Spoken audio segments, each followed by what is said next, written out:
darlagan, at üstünde darlagan, tölökötü göründü, ay menen gün tutulup, karаңgı düşüp kalganday, kölökösü göründü, kemip ketken kırgızdan, kelleçegi göründü, tolku ötse Manaska,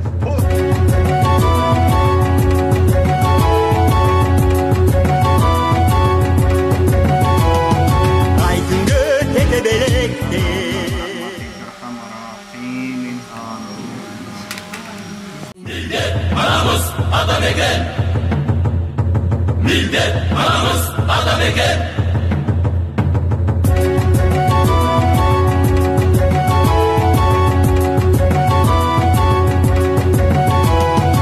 Aydın'ı tetebelekte bağlağa asıl buras adam eken.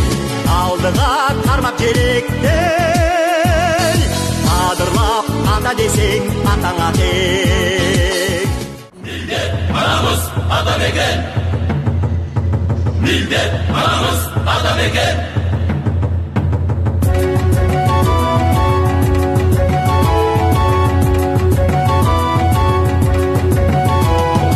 Aydın'ı tetebelekte bağlağa asıl buras adam eken. Aldığa tarmak gerekte adırlap ata deseng atаңа tek. Millet anamız. Bugün beylikten köynөгүн almaşkanın gereği yok. Hökümet kança almaştı, parlament kança almaştı. Bирок eldi köy almaşmayaptı. Bayağı ele köy, bayağı ele fasol, bayağı ele su, bayağı ele pasoy, bayağı ele pensiya torağı. 30 yıldan beri beylik bizdi aldап geldi. Emin dag aldangan turabızdı. Акчасын берсе алгыладак, чөнтөккө салгыладак, бир жолу алдап койбойсуңарбы силердер ошол. Ошентип сындырат элек да бул системаны. Акчасын алгыла, чөнтөккө салгыла, анан айдап туруп жолго салгыла. Экинчи акча бербейт, экинчисине келбейт. Талас дел жаман депчи. Биз таластар эки жолу ыңкылаптын себепкери болгонбуз да. Дагы бир жан дүйнөнүн ыңкылаптын себепкери бололучу таластар. Биз бүтүндөй кыргыз элине тарыхта үлгү болуп, күзгү бололучу. Ошону кылат турган мына силерге. Мен бүгүн Манас атабыздын зыярат кылып ордосу турганда мына ушул алдыда отурган аксакалдардын айткан сөзү мени ушундай жүрөгүмдү жылытып койду. Айтты баарын көрөт атасыз, 10 000 сом эмес, 20 000 сом берсе да биз барбайбыз, биз силерди шайлайбыз деди да. Бирок мен айттым, аксакалдар дедим, рахмат, мен ушул калыс сөздү укканга аябай муктаж элем депчи. Бирок бүгүн дүжүр чалдар эмес, бүгүн дүжүр балдар көбөйүп кетпеди. Балдар жүрбөйбү? Барастырым теп туруп канчадан бересиң депчи. Мына замандын митте курттары арабызды арлап жүрөт. Кантип сен анан кийин эртең бирөөгө айтасың да. Сен өзүң добушун сатпадың. Сен айырмаң менен тетиги. Ошон үчүн биздин негизги ишенерибиз эл. Биз эчтеке ишенбейбиз. Биз бир гана элдин күчүнө ишенебиз. Депутат болобузбу, болбойбузбу, баары бир биз кыргыз бойдон кылабыз. Бул эми шайлоодо бийлик силердин колуңарда турат. Кимге бересиңер, ал силердин эркиңер. Биз эле аяйбыз, биз эле мыктыбыз, аспандагы айды алып беребиз айтпайбыз. Биз силерге керт башыбыз менен кепилдик беребиз, биз эркекче иштеп беребиз. Эл үчүн кызмат кылып беребиз. Ошол биздин жалгыз. Эми мен бапылдап көп сүйлөй бербейин, Эдинистан түгөм калбасын. Манас районунан Кара-Барага жетпей. Биздин партиянын төрагасы Жанар Кубанычевич Эдимбердиев. Жанар кабыл Урматтуу таласып туугандар, биринчиден баарыңыздарга рахмат. Убакыт бөлүп, атайын ушул ата мекендин кандидаттары келиптир деп чогулдуңуздар, бирөөлөрүңүздөр жардам берип жүрөсүздөр.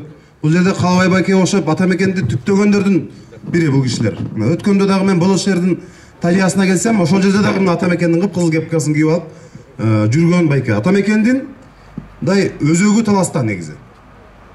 Ошондой маселеде күчтүү парламент келсек, күчтүү өкмөттү курасак, азыркындай өкмөт жарабайт булар. Булар иштин көзүн билбейт. Эл менен тыгыз иштей албайт, профессионал эмес. Биз мына Тилек Токтогазиевке окшогон, Элдар Абакировге окшогон күчтүү балдар кыздарды, жаш тың балдар кыздарды өкмөткө алып келишибиз керек. Эми мындай. Силерге келип акча тараткандардын дооматы мен билем. Келет, акча берет. Рахмат колдогонуңузга. Бул акча берет. Мындай деп айтат. Бул депутаттар ата мекенден кетип аткандар дейт. Булар иштебейт, булар сүйлөгөндө гана билет дейт. Мына ушундай айтышат силер келгендер. Жана байлар, бизнесмендердин да экиге бөлүнөт. Таза бизнес кылгандар, анан мындай бизнес ак эместер. Мынтип айтышат, бул жанары Рыскелди Эльвира ата булар сүйлөйт, иштебейт дейт. 2 ай мурун премьер-министр Абулгазиевдин бырык ишин ачып, трибунага чыгып 5 минут сүйлөп койдум эле, бюджетке 5 миллиард сом түштү го. Бишкек менен чүйдүн үстүндөгү, эми көпчүлүгүңөр билбейсиңер. Үстүндөгү абаны, жыштыкты. Абаны Казакстандык сотоо компанияларга сатып жиберишкен. 2 лицензияны, бирөөсүн 700 сомго, бирөөсүн 1200 сомго сатып ийген. Ошол лицензияны биз чыгып, казып, далилдеп бергенден кийин лицензия жокко чыкты. Азыр адистердин баасы боюнча, ошол өкмөттүн баасы боюнча, ошол жыштыкты баасын 5 миллиард сом деп алып 5 миллиард сомго канча мектеп, канча бала бакча, канча көпүрө бүтөт. А биздикилер болсо бир бала бакчаны ачат дагы канча депутат келип мен курдурдум деп өкмөттүн акчасына мактанып. Кыргыз темир жолу боюнча канча сүйлөдүк? 139 миллион каражат түштү бюджетке. КТ Мобайл деген ишкана боюнча 145 миллион. Биздин ар бир выступлениябыздан, ар бир сүйлөгөн сөзүбүздөн аларды уурдатпай мамлекеттин бюджетине акчаны кармап турганыбыз бул ошо силерге корулуп аткан шарт ошол да. Анан сүйлөбөйт деп. Анда биз дагы сүйлөбөй койдук да, сүйлөйт экен деп. Астыңарга келип мына биз суранганыбыз ошол. Намыс деген сөздү мен абдан туура түшүнөм. Тээ жакта отурган бир байкелер биз мамлекетти бийлеп атабыз. Биз тияктан ал эми бир кайманат бар да, баарыңар билесиздер. Азыр мынтип атыптыр. Жада калса мен чүйдү алам, жада калса мен таласпын, мына таласта турабыз, таласты сатып алам деп. Канчалык команда күчтүү болсо, канчалык көп адам болсо, ошончолук парламентте үнүбүз бийик болот. Канчалык көбүрөөк добушта ата мекен алса, ошончолук коалицияны түзүп, жөн эле оппозиция болуп чыркырап кетсин деп кыйкырып отура албайбыз. Биз андай эмес, биз конструктивдүү адамдар, жаштарбыз. Биз ошо бийликтин курамын түзө турган министрлерди алып келебиз. Жаш, жүрөгү таза, чыныгы коррупцияга аралашпаган адамдарды өкмөткө шайлайбыз деп ишенебиз да. Бунун баары сиздин колуңуздарда. Бунун баары Рыскелди байке жакшы айтат да. 5 жылда бир жолу бийлик адамдын шайлоочулардын колуна келет экен да. 4 октябрда ага чейин баарыбыз астыңарга келебиз. Баарыбыз суранабыз. Бирок 4-ндө кабинка келгенде мен кошулбайм, албагыла деп айта албайм. Бул эми жеке адамдын мындай өзүнүн намыс деген сөздү туура түшүнгөндөн да. Бирок кабинка киргенде балдарыңыздар, пандемияны ойлоңуздар. Анан келечегиңизди ойлоңуздар. Астыңыздардан келип суранып атабыз, колдоп бериңиздер. Саламатсыздарбы, урматтуу мекендештерим, таластыктар, урматтуу достор. Бул куттуу талас жергесинде, Манастын мекенинде, биздин урматтуу, кымбаттуу Болот Шердин мекенинде сиздер менен жолугушуп жатканыма абдан кубанычтамын жана сыймыктанам. Бүгүнкү күндө ар бир адам сапатсыз бийликтен, коррупция, экономикалык кризистен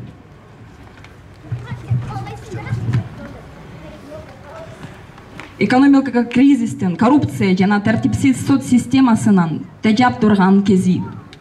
Ар бир адам жаңы көз караш, жаңы лидерлерди, жаңы идеялар көтүп жатат. Ата мекен партиясы тарыхи, принципиалдуу, күчтүү, жаңы энергия, жаңы идеялар менен, жаңы дем менен бүгүнкү шайлоого чыгып жатабыз. Урматтуу мекендештерим, Кыргызстандын келечеги сиздердин колуңуздарда. Ата мекен эл үчүн турат бекем. Ай күнгө тете белектей, балага асыл мурас ата мекен.